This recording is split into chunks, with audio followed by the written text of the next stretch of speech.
NBS TV. My name is Isabella Tugumere. We're winding up the week. We're coming to the close of business. And of course, it's a time that everyone looks forward to. Tomorrow is that time where everybody will get to say, thank God it's Friday. But here on NBS TV, we continue to bring you up to speed with the events as they unfold day to day. Now, in our discussion this morning will be the second edition of the Diaspora Business and Cultural Forum, and it is the Uganda Kwekwaffe. Now, this is the second Business and Cultural Forum to be held in Edmonton, that is in Canada, from the 19th to the 20th of April this month, bringing together Ugandan professionals in various sectors with Ugandan and Canadian residents to understand, to provide an opportunity to share experiences in pursuit of transformation and rebranding our motherland, Uganda. To help us understand what this event is all about, and of course how one can go for it, how you can attend it, what you need to do to be part of it, is Abubaker Luwaga, who is an organizer and equally host for the Uganda Kwekwaffe, and then one of the speakers, who is a senior lecturer here at Makerere University and equally an architect, Mr. Ssemwogerere Kenneth. A very good morning to you, sir. Thank you very much. Good morning. How are you?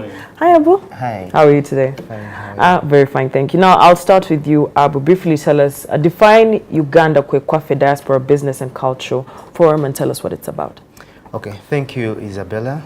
Thanks for hosting us. My pleasure. The second Uganda Kwekwaffe, it's called the second. It follows the event which we had last year in Toronto. The theme was partnering for mutual development. Cayman Consults and its partners, in collaboration with Mango E-Solutions in Canada, launched this last year with the support of Private Sector Foundation. And it was out of realization that the diaspora all over the world in Uganda was increasingly becoming a key component of foreign exchange. And that foreign exchange coming in is almost number 2 in the exchange earnings of the country. Now, it was important to harness that exchange coming in for development. A lot of money coming in is on expenditure, but a substantial amount of money is for people who want to invest back in the country. And so last year we had a very successful event, and we realized that there is a yearning both home and in the diaspora for people who want to have mutual partnerships to harness development in the country in the different sectors. So the organizers decided that this is going to be an annual event, and that's why we're having the second Uganda Kwekwaffe. It's April 19th to 20th. Last year we were in Toronto. This year we're in Alberta, Edmonton. There's a very big team of organizers out there that we're working with, doing a great job, and we're looking forward to having a successful event. 19th to 20th at the Howard Johnson Hotel in Edmonton. All right. It seems like one that one should not miss. Yes. Mr. Ssemwogerere, yes. Would it be the first event you're attending? Yes. In regards to the Uganda Kwekwaffe? Yes, that's the first event. What are you looking forward to when you go to take part? I understand you're one of the guest speakers at this event. Okay, so tell us what to expect. Ideally, we need to understand things from first principles. And people in life, life moves very fast. Before you know, you're 40. Before you know, you are 55. And before you know, you're 60. And you're supposed to leave your offices. You're supposed to leave space for young people to come in. So we are saying that wherever you are, when you're making your money, when you still have the energies, it's very, very important to understand how you invest that money. Okay, and having practiced architecture for about 20 years now, I am going to tell them how you go about the whole thing. The mystery of, can I invest back home? Is Uganda worth my money? Profit for me? I would say yes, it can. And that's what we're going to try and explain to the diaspora, that ideally, if you have 10,000 Canadian dollars, how do you invest it back home? What makes sense? What will be the in thing 10 years, 20 years from now? Because we are on ground and we have worked with people who came with little money from Eritrea, from different countries, and they're here and they're flourishing. People are owning hotels, people own apartment blocks, So the point is that right from land purchase, how do you go about that? Can they cheat me? Then we've got to caution them. Personally, I have had clients who, because of my caution, they avoided very deadly mistakes. Okay, and I'm aware that people have been deceived, people have been told different things, that if you go home, they will cheat you, your money doesn't do what it says, they take you photographs of the neighbor's house, and this is your house. I think through this, we're going to have to work out a method where we can help the people in the diaspora to make sure that they get their hard-earned money and they invest it back home. And when they come back here, when they're 50, 60, they relax. they have somewhere to get money. And still be able to get money. Yes, exactly. All And right. that's the critical thing. Yeah. Okay. Yes. So, Abu, which people are expected to attend? Okay. Last year, we arranged this and went with keynote speakers, high-profile keynote speakers.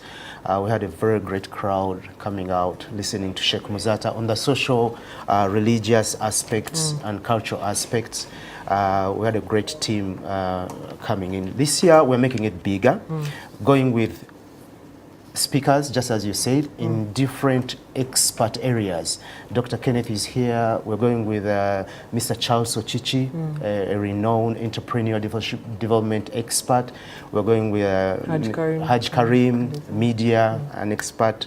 We're going with Sheikh Muzata again. We're going with Mrs. Damali Muchibi, a renowned banker. So to give a big spectrum, first of all, to the diaspora who are interested in the aspects they're going to be talking about. We're making it bigger this time because we have, for the first time, also included the people back home. So we are traveling with businessmen.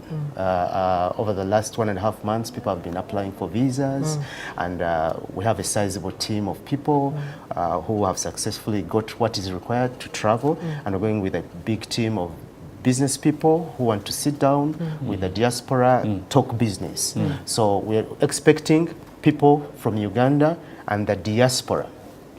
Increasingly, from the organizers back home, even people within the region, the Somali community, the Kenyan community in Edmonton is showing interest to come.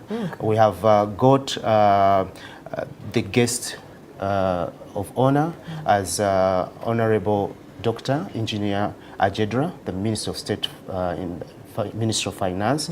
The Ambassador of Uganda in Canada is going to be part of the congregation. And again, we think this is going to be bigger and better, and we welcome everybody to join. Okay, so in case one participates, what is in it, I beg your pardon, for them? If I come and probably I just have, let's say I have a running visa for Canada, but I'd just like to participate. How do I go about it, and what is in it for me? Okay. We have a membership fee, rather a registration fee. It is $180 for international delegates, Uganda, and anyone who is not a Canadian resident, $180. Now, for the Canadian residents, it is $30 for a single entry, $50 for a couple. People are welcome to pay at the entrance. Is this Canadian dollars? US dollars. That's US dollars. Okay. Now,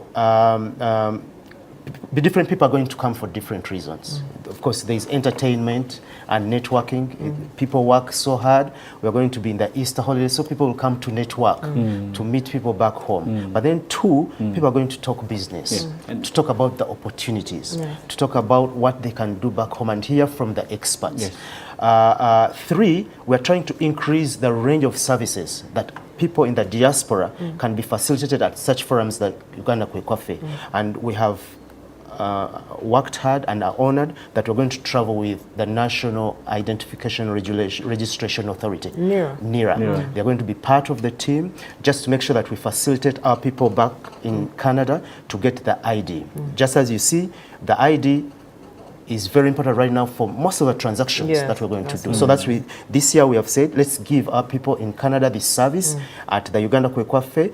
Come with the documents. We're going to facilitate you be able to get this ID. Right now in Uganda, for any land purchase, land sale, if you're coming and you need a SIM card, you need the ID. Open up a bank account, whatever you need to do. Yes, yes. So this year we are adding that service to come along with NIRA. We call on the diaspora to come and take part in this forum and get benefit of coming with NIRA to get the national ID. All right. So we could just add, the thing is, and this may appeal to everybody who's saying to us, that when we come on that day, after the main talk and we have cracked out the different issues that we are going to share, I would like to propose that they come with questions. They come with their hearts. Well, I did this and this is what came out. You guys are telling us this. We will debate. We'll put these numbers to work. We will just put down and say, supposing I came with this, how much is land in this area? We hope to take some photographs and where things are. People have been away for 20 years. They know that from Gayaza there is Nakwero, there is, and all these areas are big time developments now. People tell you, how can you go and live in Gayaza? No, I mean, things have changed. So, and we want to give them the benefit of doubt that because they are out of the country and they are getting a lot of media, and which is not necessary, it's true, but some of it's not accurate. So we hope that when we are there with them, we should shoot up these things and say, this is Makindi, this road is new. Do you know that you can go to Gayaza through 4 roads, So the whole point is that they can understand that while they're in Canada, things are happening back here. Okay, and the questions are you willing? We're going to drag you into development. We're going to drag you into investment. The thing is, you have to come knowing that I am ready to invest. Okay, so what are the questions? Okay, can we answer them? If we don't answer them fully, we can keep in touch. And you say, you ask me about this land? Because you see, I'm very shocked sometimes. People call you from abroad and you say, I need $10,000 to buy a piece of land in Chiwatule or in Nigeria. And they say, that is 30 million, 38 million. It's not big money. But people in that space, I think that's big money. So we're going to try and bring everything into perspective, okay, both for those who are in the diaspora and those who are here, and then we shall discuss. So there's going to be a lot of engagement, a lot of talking together, not talking at you, we'll be talking together.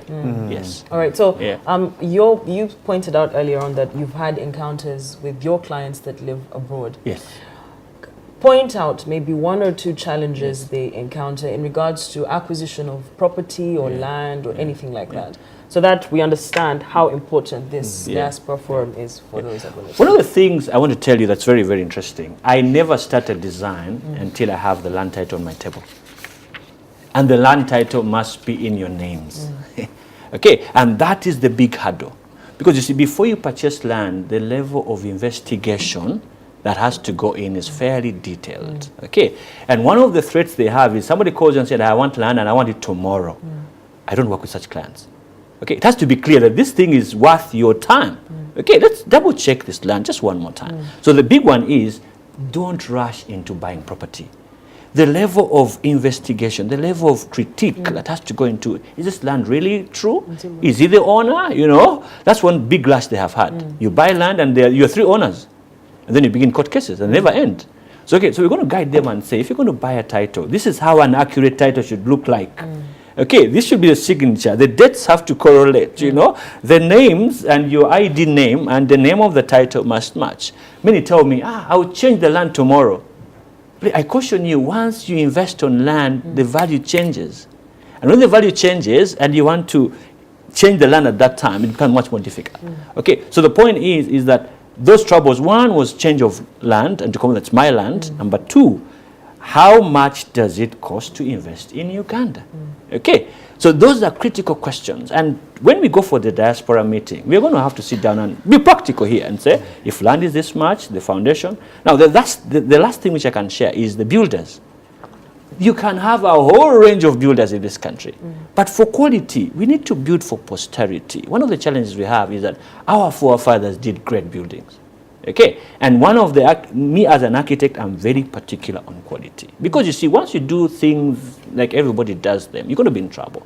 So I want to guide the people in Canada that really, this is how we do it, to be able to do it right. Yeah, so that's the big one. All right. Thank you so much. It was really nice having you both, Mr. Ssemwogerere and Abu, here having a conversation in regards to the 2nd Diaspora Business and Culture Forum that is happening in Alberta, Edmonton. Before I let you both go, Abu, what would you like our viewers to take home from the conversation we had this morning? Okay. It was a pleasure being here. Thank you for hosting us. We're looking forward. We are going to work extra hard to make this a success, both for the country and for the diaspora in Canada. This is going to be an annual event. We have chosen the weekend of Easter because that's when the diaspora gets a chance to travel with family, to be able to sit down without any stress, any rush. We're looking forward to having the diaspora. We're coming with a big team of entrepreneurs, energetic people that you're going to host. Canada is going to be the host for Uganda. There's lots of entertainment in store. There's lots of conversation, which is developmental. Looking forward to meeting everybody on the 19th of April. Let's take use of the NERA. Let's please give us a call. We're going to show the names for Kano Mwesije of NIRA. Call them, ask the questions. Let's prepare the files so that we get that national ID at the second Uganda Kwekwaffe. All right. Thank you so much, Abu. Yeah. Mr. Ssemwogerere.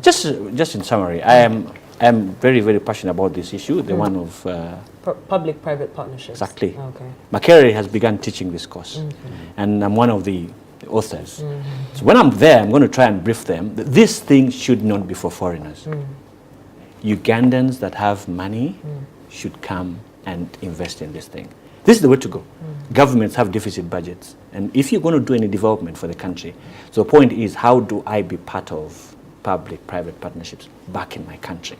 Okay, and for those who are working in Canada or companies in Canada, they should come and listen. There are opportunities here. So that's the good thing. I'm going to add in this as an extra.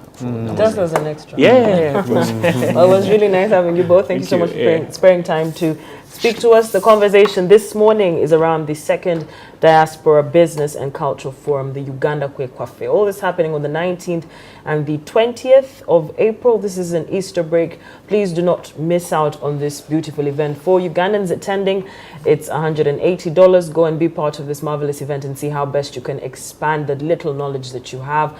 Learn from the experts. You've heard the keynote speakers that are going to be present. This is an opportunity and chance for you to grow in each and everything that you have actually aspired or hope to aspire to do. And then, of course, one thing that you should equally look out for are the keynote speakers who will be in attendance.